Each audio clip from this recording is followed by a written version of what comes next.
Кезектеги сөз Жороев Исманали Егембер дейишке келет. Рахмат чоң, Медер Кубанычевич. Менин да ушу суроом фонд госимуществого болуп атат да. Азыр бизде мына өткөн жылы биздин мыйзамдагы ууру Камчы Көлбаев өлгөндөн кийин ошону мен өткөндө комитетте да суроо бердим эле, бирок так жооп ала албадым. Аябай көп мүлктөрүн Акпреске да чыкты, өткөрүп алдык мамлекетке депчи. Анан болгону бир өзү жашаган үйүн детсад кылыпсыздар. Калган мүлктөрү эмне болду? Биринчи суроо. Экинчиси, биздин жанагы ГКМнын сотрудниктери бир Еду деген да, ошо 40 чоросу менен деп да чыкты. Ошол балдарда, ошол Едуга да анча-мынча эмелери өтүп кеткен байлыктары деген информациялар жүрөт да. Ошол канчалык чындыкка жатат? Ушул боюнча азыр бир коомчулукка жооп бериңиздер да, анан мага ар бир ошол мүлк боюнча письменный эме берип койсоңуздар жакшы болот эле. Анан экинчи вопрос, бизде мына Союз убагында менчиктештирилип кеткен, мисалы Хырсу, Дысу деген организациялар көп да. Булар канчалаган бир жер, канчалаган зданиялар менен жана акционерлер обществолор болуп өтүп кеткен. Ошолор боюнча эмне иштер алып барып атат? Мисалы мына Сүлүктүдөгү Сүлүктү көмүр деген организация бар. Ошол Сүлүктү көмүр организациясы мен өткөндө айылга барсам, бүт терезелери сынып, аябай чоң зданиялары бар. Жөн эле жатат да. Ошол тагдыры эмне болду? Ассаламу алейкум, урматтуу кыргыз элим. Сиздерге отчет берейин деп чыктык.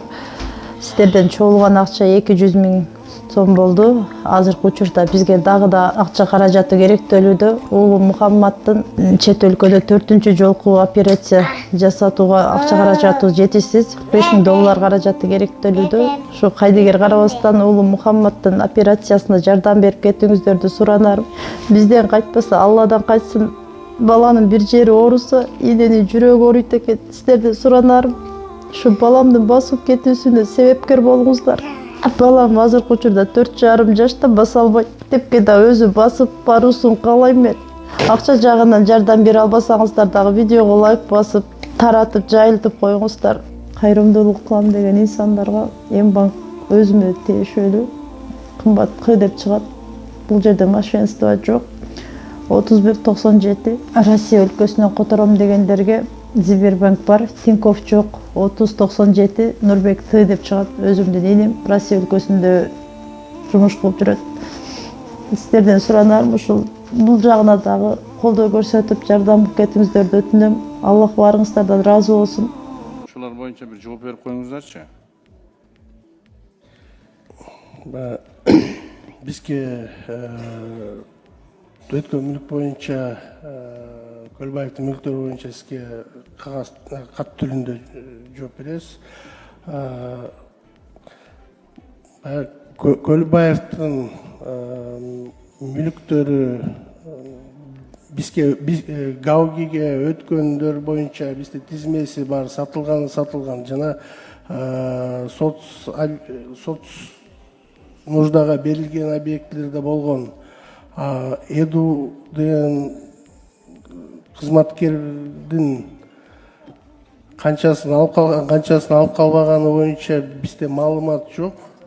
Бизге өткөзүп бергендер боюнча эле маалыматтарыбыз бар.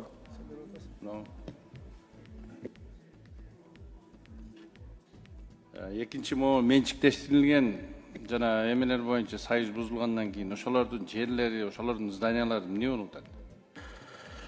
Сүлүктү көмүр боюнча да сразу жооп берсеңиз. Сүлүктү боюнча сизге ошону тактап туруп кат жүрүндө жооп берсек туура болот го. Эме союз учурунда приватташтырылган объекттер боюнча азыр сиз туура айтып атасыз, каралбай калган зданиялар көп. Ошонун баарын инвентаризация жүрүп атат. Анан мамлекеттин балансында тургандарды деген эффективдүү пайдаланыш үчүн биз баягы оптимизация кылып атабыз.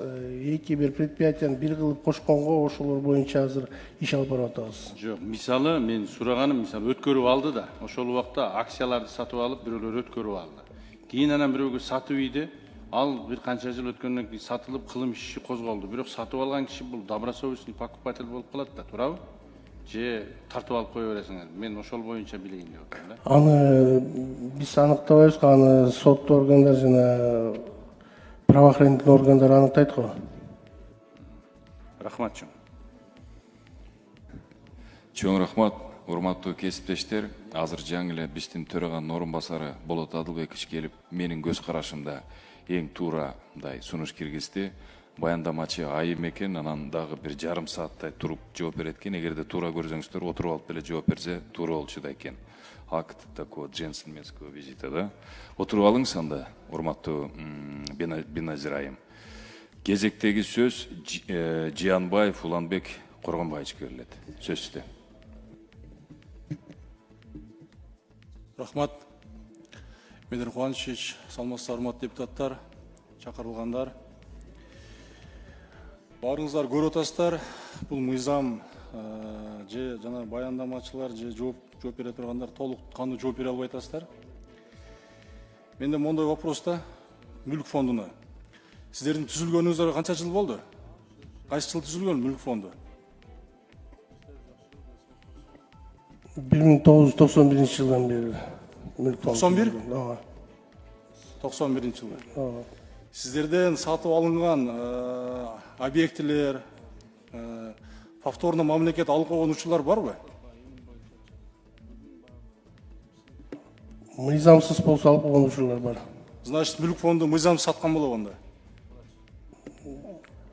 Ал бизге суроо эмес го. Кимге суроо бул? Укук коргоо органдары жана соттун чечимдери. Мен сизге конкреттүү суроо бердим. Мүлк фондунан сатылган объектилерди мамлекет кайтарып алганда, ошол алынгандан кийин кайра сиздер сатыкка чыгарган учурлар барбы бүгүнкү күндө? Кайта мамлекеттик мүлккө кайтарылган, мурун сатылып, азыр кайтарылганды кайра сатуугабы? Сиздер азыр сатып атпайсыздарбы? Ооба. Туурабы? Сиздерден кийин дагы 15 жылдан кийин кайра мамлекет туура эмес алынган деп туруп алынып койгон учурлар барбы деп атам. Ошол учур болбосун деп биз ошон үчүн могу мыйзамга өзгөртүү киргизип атабыз. Мыйзамды айтпай атам, мен ушул моменттерди айтып атам. Учурлар барбы деп атам.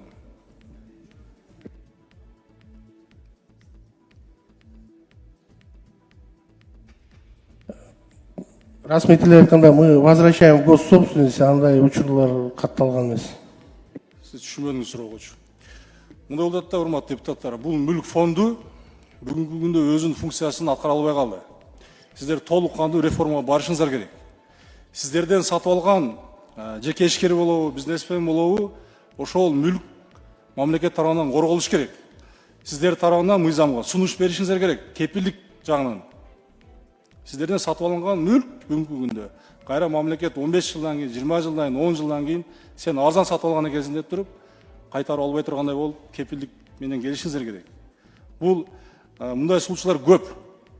Сиз азыр менен айтышпай эле коюңуз, мен сизге толтура келтирем. Мисалчы, мындан сырткары независимый оценщиктер боюнча булар оценка бергенден кийин мамлекеттик күч органдар кайра өздөрүнүн оценщигин апарып туруп, арзан оценка кылып койгонсуңар деп ушундай жумуштар жүргөн да.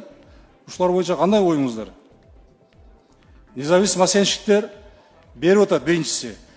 Ошол эле оценщикке кийин повторно независимый оценщик барып, кайра оценка берип атат. Ушул туурабы, туура эмеспи? Туура суроо берип атасыз. Мен айтышайын деген деле оюм жок. Биз могу мыйзамга өзгөртүүнү ушу сиздин азыр мага берген сурооңуздун деген исчерпывающий кылып, ушу мыйзам кабыл алса, аукцион өтсө, биринчи сурооңузга, аукцион өтсө, аукцион аркылуу болсо баары прозрачный болот. Биздин деген адам внешний влияние кылбаш үчүн өзгөртүүгө алып келип атабыз да. Баягы жакшыртуу маселе тарифти алып келип атабыз. Мындай да, сиз бул тарыхта калат да, тарых болот да. Мен деле бүгүн туура эмес бир чечим кабыл алып алсам, кийин айтат, сиз ошого айтып атасыз да. Мен деле мындай ойлойм да, мамлекеттик мүлктү башкарган бул оор. Жана ал боюнча чечим кабыл алган да оор. Бүгүнкү оценщиктер боюнча ушу биякта көп суроолор болду да, ошо боюнча. мындай айтканда почти көп эле каждый второй депутат ошол боюнча эле суроо бердиңер да, оценка боюнча. Оценка боюнча бул деген бул международный практика, независимый оценщик деген. Биз деле кызыктарбыз, биздикин деген сөз кылып берсин депчи, мамлекеттин долясы бар аякта. Конфликт интересов болот деп, ошон үчүн независимыйлар кылсын деп атабыз. Независимый кылганда алар өздөрү жооп берет. Биз алардын деятельностуна кирише албайбыз. Мамлекеттик органдар кирише албагандай болот да. Бүгүнкү күнү деген туура айтып атасыз. 2-3 оценщиктин ойлору 3 башка оценка берет. Эми ушундай, эми бул мынткотко, значит, судьба такая. Биздин оценкабызды деген бирөө деген завышать этип атабы же занижать этип атабы, бул укук коргоо органдарынын көз карашы, алардын ишмердүүлүгүнө мен комментарий бере албайм да. Бергенге да укугум жок. Ошон үчүн айттым да, урматтуу мүлк фондунун орун басары. Ошон үчүн сиздер мүлк сиздердин колуңуздарда. Сатуучу сиздер, бюджетке акча түшүрө турган сиздер. Мүлктү сиздер аныктайсыздар. Канчага сатыш керек, кандай кылыш керек. Ошо сиздердин колуңуздарда болуп атат. Ошон үчүн сиздердин бүгүнкү подходуңуздар, бүгүнкү кылып аткан ишиңиздер мындайча айтканда устарел да. Ошого бир реформа барсаңыздар деп атам. Ошол багытта иш алып барып атабыз, реформалар болот. Жакын арада ошого алып бартабыз.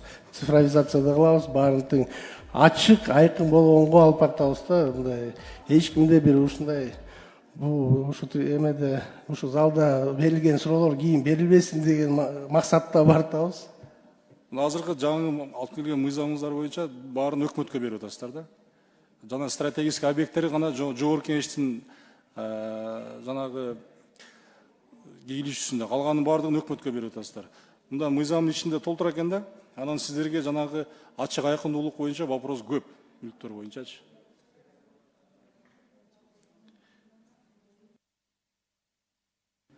Рахмат.